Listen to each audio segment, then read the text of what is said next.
Hi friends and welcome back to my channel. Today I initially planned that I was gonna do a very chatty, casual video where we talk about the Goodreads Choice Awards and the nominees that were very recently announced. Also, I would give like a life update and stuff. That was the initial plan. Basically, I've been to Czech Republic. I have family there. I just got home today, and the plan for today was actually the moment I got home, I would get ready and basically head to the club.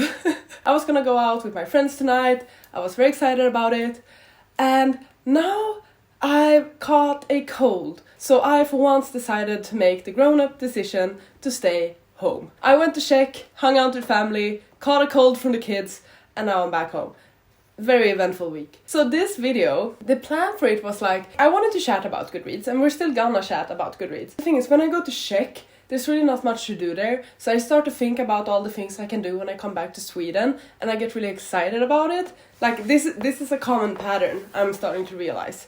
So like, I even wrote a script about all the things I hope to do and how I'm gonna become the main character of my life, like become the best version of myself, and how excited I am for the holidays and for the new year, and I still am all of that.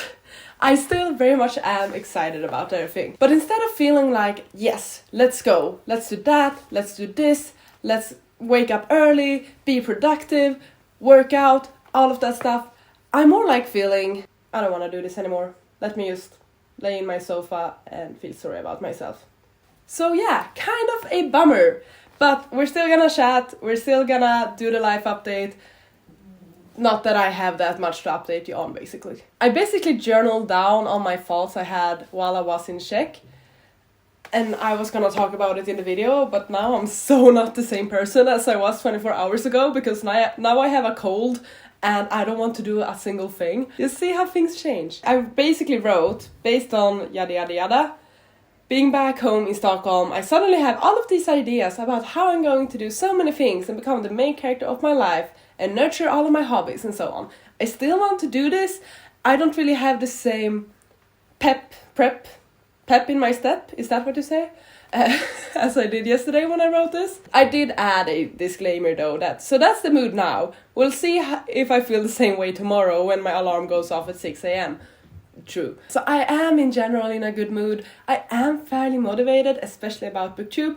I don't know if it's like just this time of the year when it's like winter and it's dark and you don't really do many things outside, so I might as well sit inside and make videos. I don't know if that's what's motivating me or something. I don't know, or if it's just that I've been watching so much YouTube and booktube when I was away because I had nothing else to do. But I did want to announce that, speaking of being motivated about booktube, I am hoping, I will sincerely try to make December a 3 videos a week month. I did this last year, perhaps not the entirety of December, but like middle of December until middle of January or something. I did 3 videos a week and I really enjoyed it. And the main reason for why I did that was because there was so much end of the year content that I wanted to make. If I would have sparsed it out on 2 videos a week, we would still be making that content basically.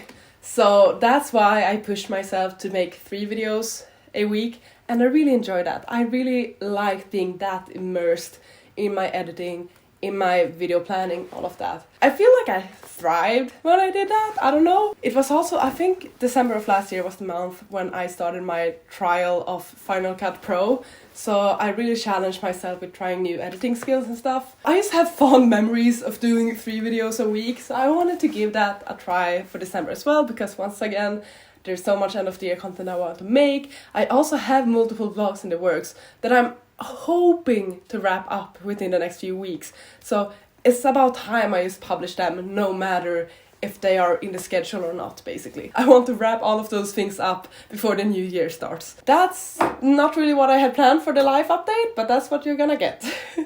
Now, let's talk about Goodreads Choice Awards. This week, the nominees for the first round of the Goodreads Choice Awards were announced. The awards itself receives a lot of criticism. Everyone knows it's a popularity contest and so on and so on. I just love to vote in things. I like to vote. I like award shows. I like a competition. So I still like the Goodreads Choice Awards. And I was very excited to see who the nominees would be and if I would be able to vote. Because the thing is, I think last year, or even 2 years back actually, I set myself a rule that I'm only allowed to vote in a category if I read at least 2 books from the category. That includes DNFs, but like if I have honestly attempted to read 2 books from that category, only then I'm allowed to vote in that category. I had a look at the Goodreads Choice Awards and I've been so bad at reading the nominees this year. I thought I had been doing good because I looked it up and I think I read 17 2022 releases this year so far. And I thought it was pretty alright because I do feel like I read like various genres. I read memoirs, horror, thrillers, literary fantasy, but apparently that was not good enough. So at the current time, I'm only able to vote in one category. And I don't even want to vote in that category because I don't think either of the books actually deserves it. The Goodreads Choice Awards is technically on until the 4th of December. There's a first round, and then there's like a short break, and then there will be a second round. Basically, the Choice Awards ends in 2 weeks. So I have 2 weeks to try and catch up on some books so that I can actually vote in the Choice Awards. Because there are some books I really want to vote for, but I can't because I have not read any other books. So my hope is to read more books from various categories so I can actually vote in the Choice Awards. But the issue is I still have my November TBR I'm working through. I'm currently reading Priory of the Orange Tree, and then I need to read The Final Empire, so I think that's like the rest of November done. I'm gonna be optimistic. Obviously I have nothing planned tonight since I'm not going out, so I might as well read a few hundred pages, hopefully. We're gonna have to see about that. I also want to add just that when I have looked through the nominees for the Choice Awards, like, I've added so many books to my want to read and to my Amazon wishlist. Like, I'm very excited about many of these books, actually. But I'm gonna try and screen record. We know how good I am at this. And we're gonna have a look at the nominees together, and I will chat about which books I've read and which ones I might read within the next few weeks. Let's start with fiction. So, in fiction, I've only read one book, and you can guess which one it is, because it's The Winners by Fredrik Backman. And it's most likely gonna be my favorite book of the year if nothing changes that within the next 6 weeks or so. And I really want to vote for it because I think Backman deserves it. He deserves the recognition. He lost the category last year with I think just only a few votes. Here's where I need your help. I need to read another book within the next 2 weeks in this category. So which one would you recommend? Preferably a short one, and preferably one I can listen to on script. Because I think that's the way I'm gonna do it. To be able to catch up in these categories, I'm gonna listen to audiobooks. Because as I said, my physical reading is already booked. I would love to read Celeste Ng, actually, like Our Missing Hearts. I'm also interested in Notes on an Execution. That one is on script, I know.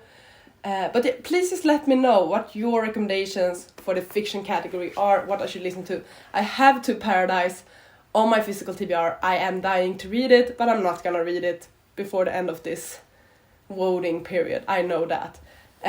Tomorrow is on my TBR as well, but I do want to read it physically, so I'm gonna wait with that one. But yeah, so out of the other ones, please let me know which one you think I should read. We then have mystery and thriller, and this is interesting because this is where I'm actually able to vote, because I have read 2 books from this category. First we have Wrong Place, Wrong Time. I recently started this one and then I've DNF'd it. I was just bored. I was not in the mood for a mom book, basically. It's not that it's necessarily bad. I just wasn't in the mood, I would say. The second one I read is The It Girl by Ruth Ware. I did enjoy it, I didn't love it, so I therefore don't want to vote for it, basically. There are, once again, other books on here I am interested in reading. I want to read the Thursday Murder Club series. I have not started that one yet. I want to read The Maid, Daisy Darker, The Paris Apartment. So there are books I want to listen to here, but I don't think I will prioritize the mystery and thriller category. We then have historical fiction. I haven't read a single book from here. The one that is on my list from here is Carrie Soto is Back. I'm not gonna prioritize that one now because I need to read 2 books in order to vote in this category. I am interested in reading Lessons in Chemistry. Carrie Soto is Back is still on my end of the year TBR, but I won't prioritize it for the next 2 weeks, if that makes sense. Best fantasy. This is where I have an inner dilemma, because I have read Legends and Lattes, I did adore it, but the one I really want to read, and we all know this, is Babel by R.F. Kuang. It's another chunker. I'm not certain if I can squeeze in a third fantasy in the next 2 weeks, because as I said, I still have 600 pages left of Priory of the Orange Tree. I don't have 600 pages of Sanderson, and then I have like 500 or 600 pages of Babel. So I'm not certain if I can do it. I'm gonna try, I think. I want to read Babel, and I want to vote for Babel because I already think that Babel is gonna deserve it. Honestly, there are a bunch of other books here I would love to read. I want to read Jennifer Saint's books, but I need to start with Ariadne, I feel like. Or I could probably start with Electra, I don't know. Obviously, I'm starting my Mistborn journey, but I'm not gonna read all of the books until the 7th at the moment. Netherland Bone, I added to my Amazon wishlist. What more? I do own Daughter of the Moon Goddess, but that's another, like, chunker, or kind of a chunker, and it's not on my end of the year TBR. Book Eaters I do own. It's fairly short, so I could read that one instead just to be able to vote, but I really do want to read Babel. That's the one I want to prioritize. When Women Were Dragons, added that one to my want to read and wish list because it looks really cool. Same with Kai. I don't know, like, these sounds pretty epic. River Enchanted, my friend adored this actually, and I know she voted for this one. Once again, not gonna prioritize it for now, but I am planning on reading it. And also, A Very Secret Society of Irregular Witches looks really nice. I would love to read that one. Romance. The only one I read is Love on the Brain by Ali Hazelwood. Didn't really love it, don't really feel like voting for it. I do own You Made a Fool of Death with Your Beauty. I really want to read that one. Oh, American Roommate Experiment. I'm so excited about that one. Why have I not read it yet? I don't know. I loved the previous book in that series. I still haven't started my Colleen Hoover journey. Book Lovers, I haven't gotten further with my Emily Henry books either. Once again, not certain if I'm gonna prioritize the romance list this time. Science fiction, I don't think I read any. Yeah, oh, I have actually. I read How High We Go in the Dark. I listened to that one, was really confused, mainly because I think I didn't pay that much attention to the story. And I have not read anything else, so I can't really vote in this one, but I would love to read Dead Silence, and I've added that one to my wishlist as well. I also do hope to start reading the Locked Tomb series next year, starting with Gideon the Ninth. Horror, I started to actually read horror this year, and I have enjoyed it, but I don't think any of the horror books I read... Oh, wait! I'm currently listening to Our Wives Under the Sea, actually, so... But yeah, once again, I need to listen to at least another horror book before I can vote. So yeah, I need to finish this book. Perhaps that will be the aim for tomorrow. But I don't think I read anything else from this list either. Humor, can definitely say that I have not read any humor books, so we can scroll past this one. Best non-fiction, don't think I read anything from here either. If you have read anything from this list, please let me know and share your recommendations, because I am definitely getting more into non-fiction and memoirs and books that are not fiction. So if you have any recommendations from the last year, please let me know, because this is definitely something I'm interested to read more of in the next year. Best memoir and autobiography. I have listened to, just like how everyone else has listened to, I'm Glad My Mom Died by Jeanette McCurdy. And I loved it. I think it's amazing. I am really interested in listening to Matthew Perry's new book, Friends, Lovers and the Big Terrible Thing. I've heard mixed things about it, I think. But yeah, I really want to listen to that one. So I might have time to do that. If I were to vote, I will most likely vote for I'm Glad My Mom Died. History and biography, have not read anything. Let's move on. Graphic novels and comics, have not read anything that was really... Oh wait, I have read Heartstopper Volume 4. I lied. But that's the only one. And yeah, I don't know what I would vote for. So let's move on. Best poetry, have not read poetry this year. I don't know, like... Poetry is really hit or miss for me, and I haven't really tried to figure out what type of poetry I enjoy yet. That's a future mission for me. Best debut novel. This is usually a category I really enjoy, and usually the category I read the most books from, which is probably because I feel like many of these books that are on the list at least are very much marketed throughout the year as debuts and such. So I recognize many of the titles here, but once again, I have not really read anything, I think. Once again, we have The Maid, we have Lessons in Chemistry, How High We Go in the Dark. As I said, I've read that one.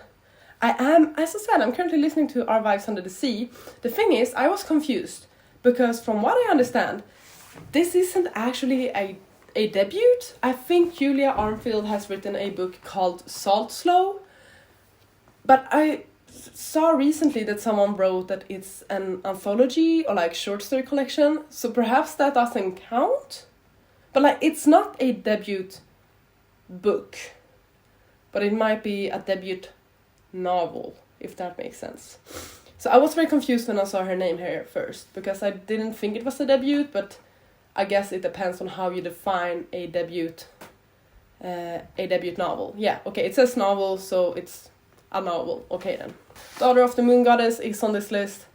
KK, like, debut novels are usually, like, this is usually my category for some reason. Young adult fiction, I have not read as much. The only one I read is My Mechanical Romance, and I did really enjoy that one, but I haven't read anything else. I'm not sure how interested I am in reading anything else. I might, but once again, I will probably not prioritize it. Same with YA, fantasy and sci-fi. I read Gallant. So basically, I've just read one book from every single category. Last category, I think, best middle grade and children's. Have not really read any middle grade or children books this year. So I already know that I have nothing here. Although I would love to read Chiran Ye Chao's new book, or middle grade book, Sakura Shing and the Dragon Emperor. But yeah. And also Mario and the Great Game. Basically, that's my current Goodreads Choice Awards situation. If I can, I'm gonna aim so that I can at least vote in 2 categories. My ultimate goal would be if I could vote in the fantasy category and in the fiction category. For those, I need to read Babel for fantasy, because that's what I want to read for fantasy. And for fiction, I can read whatever, so leave me recommendations. My guess is that I'll very likely be able to vote in the memoir and autobiography category, because I do plan on listening to Matthew Perry's book really soon, so I will be able to vote in that one. As I said, I don't really have an interest in voting in mystery and thriller, same with romance, unless I manage to read American Roommate Experiment. But as I said, I have like 1,800 pages I need to read within the next 2 weeks. So, might be difficult. So, that's my very unsatisfying Goodreads update, I guess. I really thought I had been doing well this year, only to realize that I've sucked. And it's so frustrating. I really wish I could be one of those people that are like, oh, I read 5 books from this category and 10 books from that one, and I can vote on all of them, la la. I would love for that to be me. Like, no one has forced me to have this rule of having to read 2 books from each category. Like, that's my own rule, but I feel like that makes sense, because it's sort of, for me, it's a stand against this popularity contest, like where many people vote for books they haven't yet read because it's an author they enjoy, or it's the sequel to a series they read or something like that. And I just don't want to do that. It's nothing wrong with doing that. That's not something I want to do. So this is like my stand against that. I have a personal rule that I need to read at least 2 books from each category to be able to vote. It's working out for me. It's motivating me to actually read books that are released in that year. So I think that's pretty fine. But for next year, I'm definitely gonna do better. Hopefully. That's kind of what I wanted to chat with you all about today. I'm sorry if my voice has sounded weird and stuffy because of this goddamn cold I caught yesterday. I'm very excited about the content coming up in December. I hope that you are too. I think I'll post Tuesdays, Thursdays, and Sundays. That's the plan. Wish me luck with that. I'm gonna need it. Thank you so much for watching. I really hope you enjoyed. Please take care, and I'll see you on the next one. Goodbye! You gotta just go for it. Don't think about what comes after or what came before.